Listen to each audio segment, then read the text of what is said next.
Shyam steel flexi strong TMT बार, ये strong के साथ फ्लेक्सिबल भी है। आपदा मुसीबत कोई भी आए, ये घर को अटूट बनाए। जब टीएमटी फ्लेक्सी स्ट्रॉन्ग, तो घर रहे हमेशा के लिए स्ट्रॉन्ग। तीसरे मुद्दे पे आज और आंतरिक आदेश हुआ है, जो अत्यंत महत्वपूर्ण मुद्दा है और जिसको लोग समझ नहीं पाते हैं आसानी से।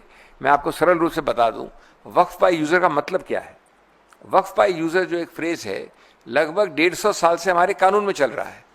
ये मामला प्रिवी काउंसिल तक गया। 2 निर्णय अभी हाल में हुए 10 वर्ष के अंदर, एक अयोध्या, उससे पहले एक एम सिद्दीकी। उसमें पुराने 100 वर्ष के सब निर्णय कोटेड हैं। जिनको रुचि है वो उसको खोल के पढ़ लें।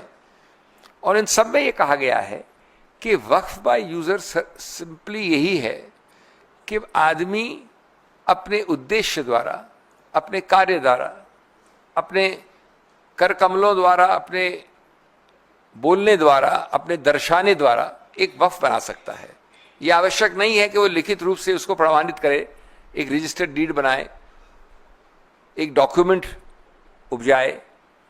और ये हक मुसलमान का वक्फ के विषय में सैकड़ों साल पुराना है। अब इस संदर्भ में इसमें एक प्रावधान था हमेशा 100 साल से, 1913, 1923, 1995, 2013 में 3R एक प्रोविजन, 3R, जिसमें वक्फ बाय यूजर को देखा गया था, संज्ञान लिया गया था, उसको माना गया था, उसके अस्तित्व को, जो कि 100 साल पुराना केस लॉ में है। एक पेन की स्याही के एक टिक से वो पूरा 3R को डिलीट कर दिया। इसमें डिलीट का मतलब है कि वक्फ बाय यूजर का आज कानूनी कोई अस्तित्व नहीं, अगर आप कानून को पढ़ें जैसा है आज। तो उच्चतम न्यायालय ने, और उसका भी बहुत बहुत स्वागत करते हैं, कहा है कि अभी तक आंतरिक रूप में जो भी वक्फ हैं, जो डिक्लेयर्ड हैं या रजिस्टर्ड हैं, इंक्लूडिंग एक अदर कैटेगरी यानी वक्फ बाय यूजर, वो सब में यथास्थिति यानी आज की स्थिति कानून के पहले रहेगी। इसका अंतिम निर्णय तो उच्चतम न्यायालय करेगी, लेकिन यथास्थिति कानून के लागू होने के पहले वैसी ही रहेगी। ये एक तीसरा आंतरिक आदेश है। और बिंदु हैं जिनको अभी तक निर्णित नहीं किया उच्चतम न्यायालय ने, और हम आशा और विश्वास करते हैं कि अगली तारीख जो 5 तारीख है, उसमें बहुत सारे ऐसे निर्णयों का निर्णय होगा।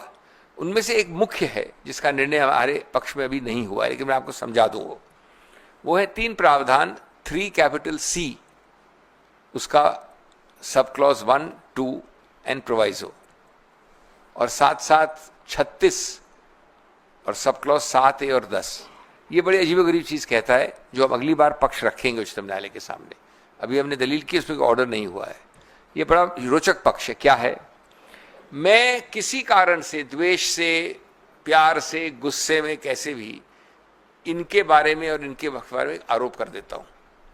एक बड़ी विस्तार से एक चिट्ठी लिख के कलेक्टर को भेज देता हूं।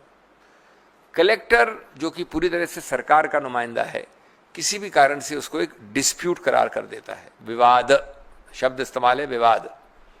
उसको कोई कारण देने की जरूरत नहीं है कि ये कितनी हास्यास्पद है, विवाद, ये हो ही नहीं सकता इत्यादि। उसने उसको डिस्प्यूट करार किया। जैसे ही वो डिस्प्यूट करता है तो 3 प्रावधान आ जाते हैं, अजीबोगरीब प्रावधान।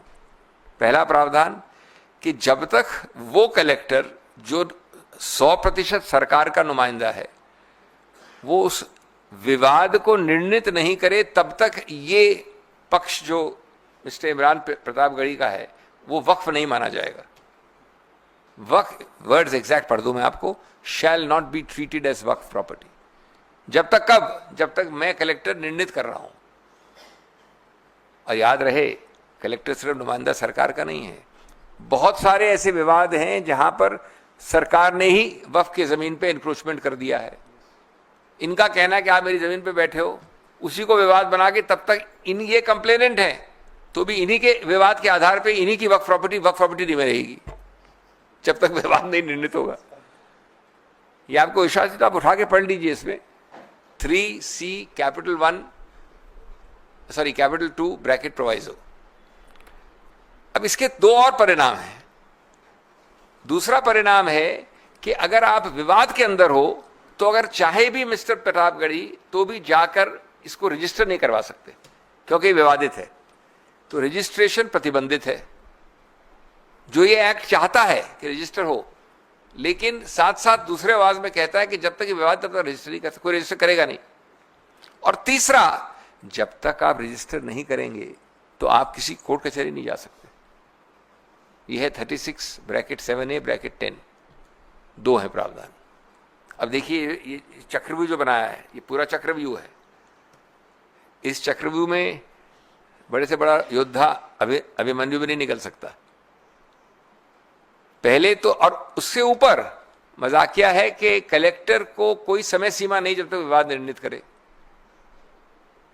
तो इनके बच्चे और पोते भी उसको विवाद में चलते तब तक वो वक्फ नहीं रहेगा, और विवाद का वक्फ नहीं रहेगा तो रजिस्टर नहीं होगा, रजिस्टर नहीं होगा तो कोर्ट नहीं जा सकते। तो ये प्रावधान हम बड़े मजबूती से रखने वाले हैं कोर्ट के सामने।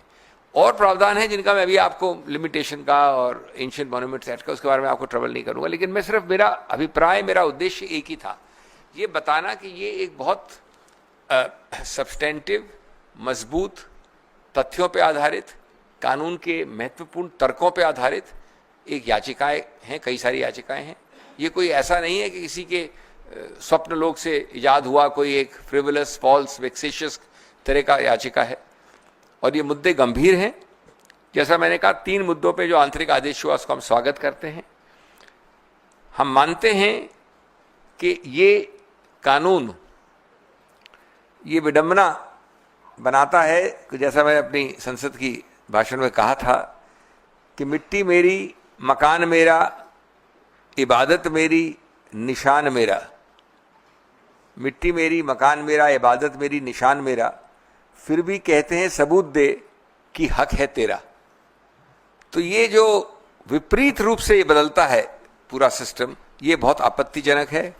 दोस्तों, मैं ये सिर्फ कहना चाहूंगा कि we are not here to defend just one community. Don't treat it as a community specific issue. We are here to defend a constitutional principle. The constitutional principle is that the rights, like Article 26, cannot be sacrificed at the altar of majoritarian convenience. People forget that the constitutional rights are rights against the majority. If there were rights for the majority or not against the majority, there will be no need for constitutional rights. What is the need for it? Today it is the Waqf, friends.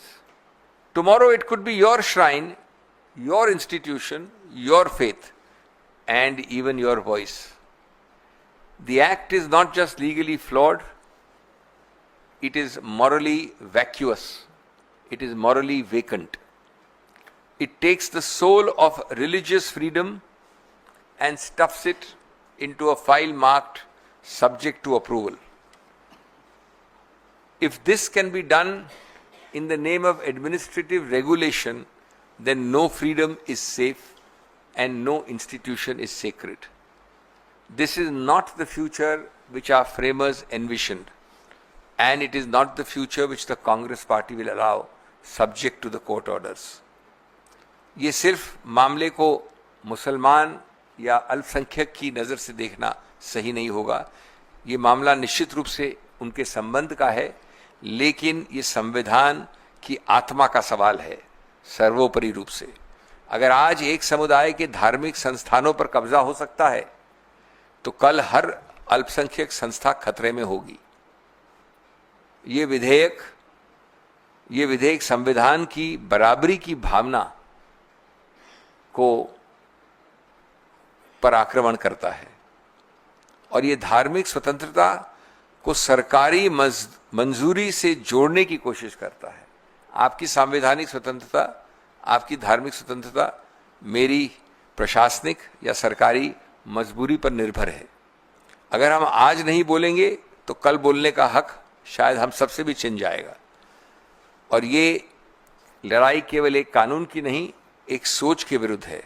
अधिकारों को, रियायत और पहचान को शक समझती है। ये हमारा मूल इस पे विरोध है। Friends, all I would say is that it's a very important event, and we are, as a political party, extremely grateful to the Supreme Court for having spent considerable time yesterday, almost full 2 hours, more than 2 hours, and then again at the request of the government taken it up again today, and passed an interim order, which will of course be subject to further hearing on the 5th.